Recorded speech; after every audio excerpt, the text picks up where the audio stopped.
Realismo peruano. Contexto.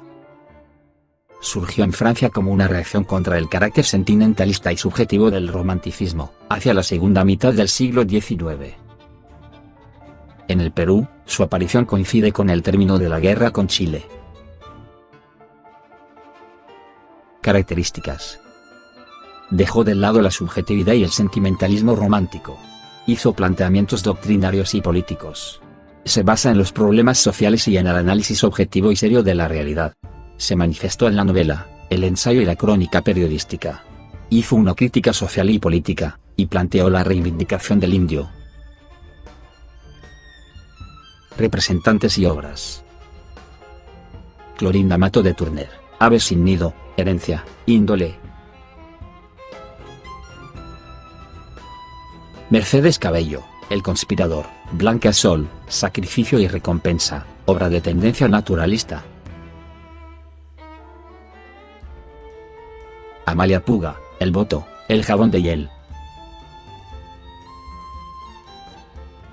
Abelardo Gamarra, El tunante, 100 años de vida perdularia, Rasgos de pluma, Algo del Perú y mucho de Pelagatos.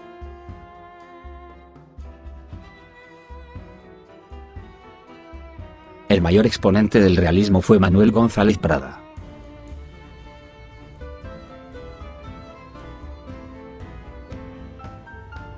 Manuel González Prada, 1848-1918. Conocido como el Apóstol de la Muerte. Nació en Lima y perteneció a una familia aristocrática y conservadora. Sus estudios los hizo en el Seminario de Santo Toribio, y en la Universidad Nacional Mayor de San Marcos siguió estudios de Derecho, carrera que después abandonaría. Intervino en la batalla de Miraflores. Durante la ocupación de Lima por los chilenos se encerró en su casa hasta que terminó la ocupación chilena. Presidió el círculo literario. Sus famosos discursos en el Olimpo y el Politeama lo definen como un ideólogo de combate, cuya palabra acusadora se levanta a viva voz para denunciar el estado de postración en que se encuentra el Perú. Funda el Partido Radical, germen de la Unión Nacional. Viajó a Europa y se estableció en París. Al cabo de algunos años retorna a Lima. En 1912 es nombrado director de la Biblioteca Nacional, y renuncia 2 años después por no aceptar el régimen militar del coronel Óscar R. Benavides. Al restablecerse el orden constitucional, Prada retornó a su cargo y muere en el año 1918. La obra de González Prada es diversa y comprende ensayos, poesías, artículos políticos y discursos. Sobresale como ensayista, dio a conocer su crítica a la sociedad de su tiempo, fustigó la ambición de militares y civiles, condenó la incapacidad política y los vicios de la clase gobernante. Como poeta abandonó la retórica tradicional y propició la renovación del verso y la introducción de nuevas formas poéticas, lo cual enriqueció notablemente el verso español. En este sentido es un precursor del modernismo en América. Obras. Lírica, minúsculas, exóticas, baladas peruanas, presbiterianas, grafitos, trozos de vida. Ensayos, páginas libres, horas de lucha, anarquía, bajo el oprobio, el tonel de Diógenes, propaganda y ataque, figura y figurones, nuevas páginas libres. Ahora veremos en resumen del ensayo Páginas libres, discurso en el Politeama.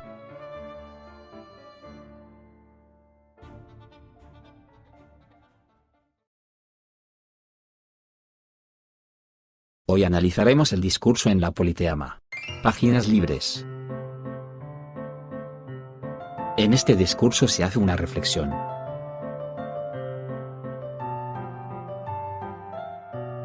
Acerca de las diferencias entre el pasado y futuro. Una exhortación a que se reconstruya el país. Defiende al indio como único y verdadero peruano. Este es el actual Teatro de la Politeama, está ubicado en Lima. Este discurso fue leído por un escolar, Gabriel Urbina. Cuando se hacía campaña por fondos para él.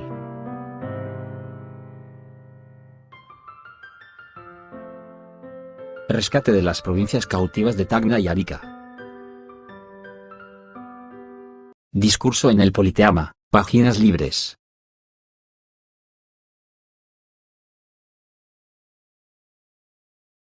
Hecho por Juanjo 14.